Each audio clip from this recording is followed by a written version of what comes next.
just gave P. Diddy 4 years. Say that again. For taking 27 acts. 4 years. Stop scrolling because this one feels like a secret that slipped through a crack it was never meant to escape.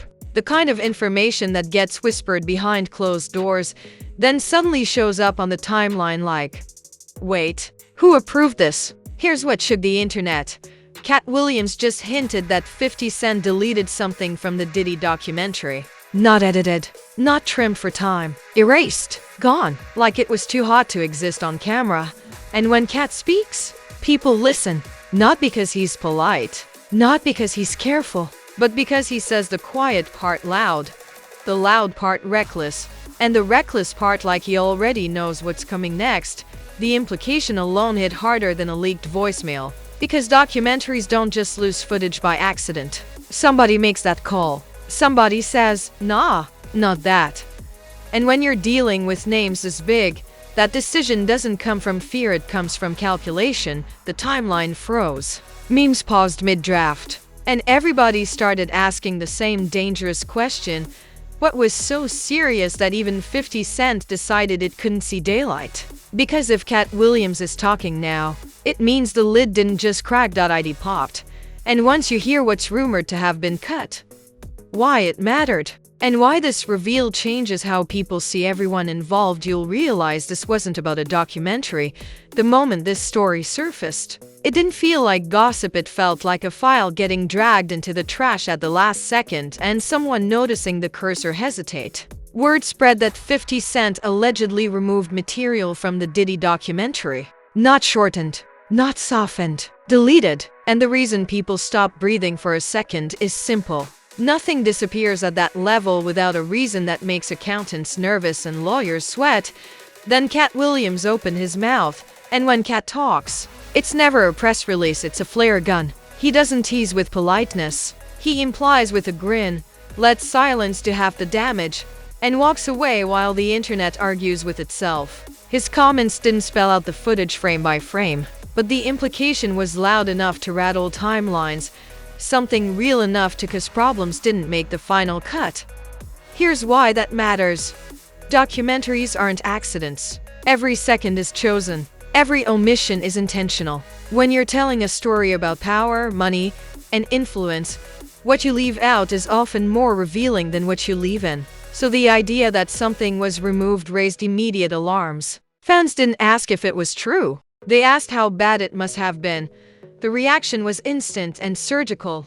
Screenshots flew. Old interviews resurfaced. People began combing through what aired, looking for awkward jumps, sudden tone shifts, and moments that felt like a sentence ending mid-thought. You know that feeling when a scene cuts a half second too early? That's what people swore they noticed, as if the story blinked, and the sarcasm came quick. People joked that the cutting room floor needed witness protection. Others said the footage must have been so dangerous it got escorted out of the building. The jokes landed because underneath them was a shared suspicion. Edits like that don't happen for vibes. They happen for survival. Katt's involvement added gasoline. He's built a reputation on saying what others hint at. He doesn't protect bridges, he burns them for warmth. So when he suggested something significant was removed, people took it seriously. Not because he's always right, but because he's rarely careful. And careful is what you are when you're lying. The first reaction split fast.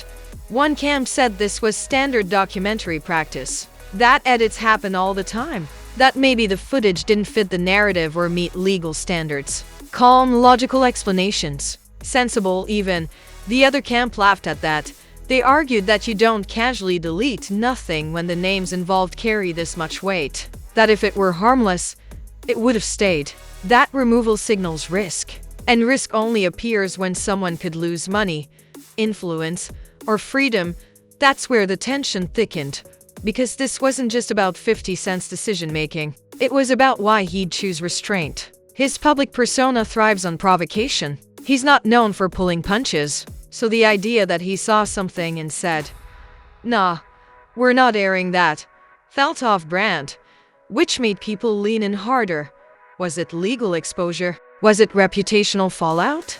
Was it something that implicated more people than expected? Nobody knew, and that uncertainty became the story. Katt didn't clarify. He didn't need to. The damage was already done. The suggestion alone forced the audience to question the entire documentary's framing. What story were they allowed to see? And who decided the limits? Because when you're dealing with figures this powerful, control is currency. Control over narrative, over memory, over what becomes history and what stays rumor. Deleting footage isn't just editing, it's curating reality. That's the part that unsettled people. The documentary was supposed to expose, to contextualize, to reveal. And now there was a rumor that something even more revealing didn't make it. That flipped the script. Instead of asking what the doc showed, people started asking what it couldn't. And once that question is asked, it doesn't go away. The timeline started drawing lines between Katt's comments and past moments. Old jokes suddenly felt sharper. Previous interviews felt loaded. People wondered if this was the first time someone hinted at the missing piece or just the first time someone said it without blinking. The pressure mounted quietly. No official statements. No denials that carried weight. Just silence. And silence, in moments like this, doesn't calm anything down. It amplifies imagination. Fans filled the gaps with theories, some wild, some disturbingly plausible. The absence of clarity became a character in the story. This is where the controversy truly took shape.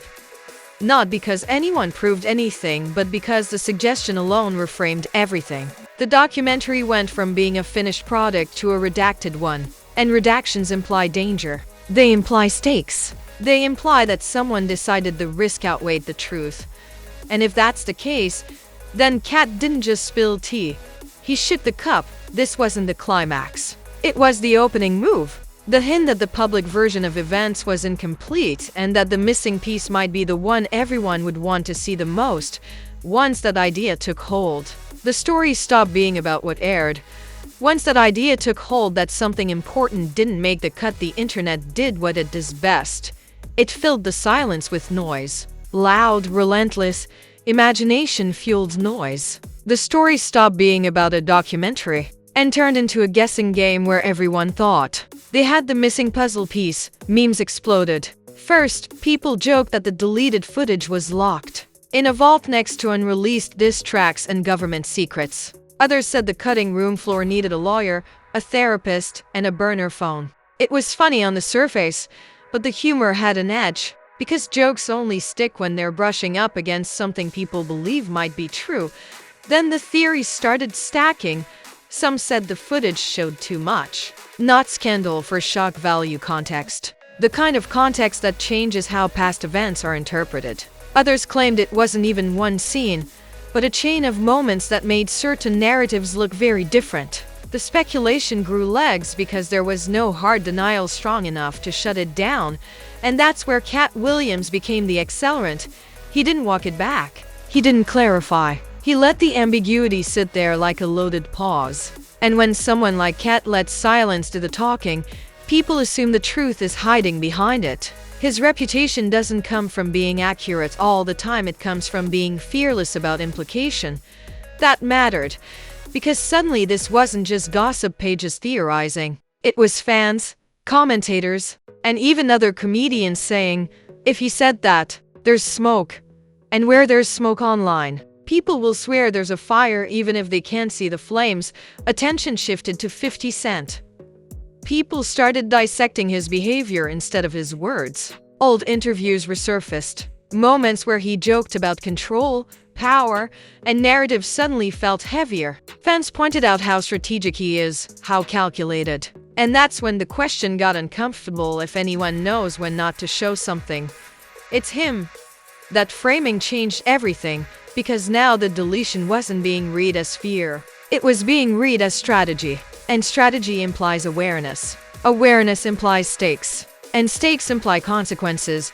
The outrage wasn't explosive, it was surgical. People weren't yelling for answers. They were calmly asking why a man known for airing people out would suddenly choose restraint. That contradiction fed the story more than any rumor ever could. When behavior doesn't match brand, curiosity spikes. Meanwhile, Diddy's name sat at the center of it all like a shadow nobody wanted to step into directly. The conversation around him shifted subtly, not accusatory, speculative. People started saying things like interesting timing and connect the dots.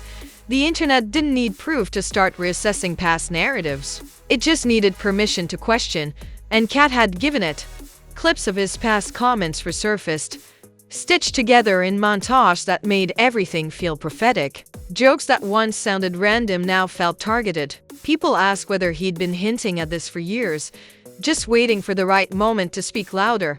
That's when the pressure cooker started whistling. Blogs ran cautious headlines. Commentary channels spoke in hypotheticals. Everyone wanted to talk about it without fully owning the claim. Because the story was dangerous not legally, but reputationally. Being wrong would be embarrassing. Being right would be explosive. And no one wanted to be first to cross that line. What really pushed us into overdrive was the absence of a clean shutdown. No firm statement saying nothing was deleted. No definitive explanation. Just silence layered on top of implication. And silence in a scandal doesn't calm people down, it invites them in. The public outrage didn't look like anger. It looked like obsession. Fans paused the documentary, frame by frame, searching for edits that felt abrupt. People compared early promos to final cuts, looking for scenes that vanished. The internet became a forensic lab powered by curiosity and caffeine. And every time someone thought they spotted a gap, the theory grew to this point. It didn't matter whether the deleted footage was real, exaggerated, or misunderstood. The damage was already done. The idea that the documentary was curated instead of complete had taken root. And once that belief sets in, trust erodes fast. This wasn't about truth anymore. It was about belief. Believe that something was hidden. Believe that someone decided the public didn't need to see everything. Believe that power still controls the final edit. And that belief spread faster than any confirmed fact ever could. By the end of this phase, the conversation had evolved again. People stopped asking, what was deleted? And started asking, who decides what we're allowed to know? That's when a celebrity scandal crosses into something bigger, because when audiences begin questioning the process instead of the product, the fallout doesn't fade. It deepens, and with Katt still silent, 50 Cent unmoved, and no clear explanation in sight, the tension didn't break. It tightened. What started as a hint had become a narrative of its own, one that no edit, no denial, and no distraction could fully erase. The fallout didn't explode, it settled. And when fallout settles, it doesn't make noise, it rewrites reputations. By the time the memes slowed and the theories exhausted themselves, something far more serious had taken hold. Doubt. Not loud doubt, quiet doubt. The kind that sticks. For 50 Cent, the perception shift was subtle but sharp. Nobody accused him outright. Nobody demanded explanations with pitchforks. Instead, people started reassessing him as a curator of truth rather than a truth teller. Strategic, calculated, controlled. And that's not necessarily a bad thing unless your brand is built on saying what everyone else is afraid to say. That contradiction lingered. Fans began asking why a man famous for exposing others would suddenly choose restraint. And when restraint appears where aggression usually lives, it suggests risk management. Risk management implies stakes. And stakes imply something serious enough to protect. That alone altered the narrative. The documentary no longer felt like a revelation. It felt like a filtered revelation. And filtered truth is still truth, but it's not the whole thing. Once audiences suspect that, trust doesn't disappear overnight. It thins, it weakens, it hesitates. Meanwhile, Katt Williams walked away from the moment untouched, and that might be the wildest part of all. He didn't drop documents. He didn't name names beyond implication. He didn't escalate. He simply spoke, then let the internet do what it always does when it smells omission. And because he didn't overreach, his words carried weight without liability. People weren't asking whether he lied, they were asking why what he said made so much sense. That's power. Not proof. Not evidence. Credibility through pattern recognition. And then there's Diddy, whose presence loomed larger in silence than it ever could in denial. Nobody needed him to respond for the conversation to change. The absence of reaction became the reaction. And silence, in moments like this, doesn't read as innocence, it reads as insulation. Like walls built a long time ago, doing exactly what they were designed to do, the public didn't jump to conclusions, they connected dots. And dot connecting doesn't require confirmation, just consistency. That's where the long-term consequence landed. Not in scandal, but in skepticism. Not in exposure, but in reframing. People started viewing the entire documentary as a version of events rather than a definitive account. One angle, one lane, one story among others that never got aired. And once that lens is applied, it never comes off. Future documentaries will be watched differently. Future exposes will be questioned sooner. Future edits will be noticed faster, because this moment trained the audience to look for what's missing. That's the kind of impact that doesn't trend, but it lasts. And no careers ended overnight. No lawsuits dropped. No shocking reversals hit the headlines. What happened instead was more dangerous: credibility erosion by implication. The slow drip that weakens trust without triggering alarms. This wasn't a takedown. It was a recalibration. And the most uncomfortable truth is this: whether or not the deleted footage ever existed doesn't even matter anymore. The belief that it did has already altered perception. And perception is reality online. The documentary became a redacted text. The silence became suspicious. And the edit became the story. That's the paradox of power in the public eye. You can control what's shown, but you can't control what people think you didn't show. Katt Williams didn't expose a clip. He exposed the idea that something was missing. And once the audience believes something is missing, they never stop looking for it.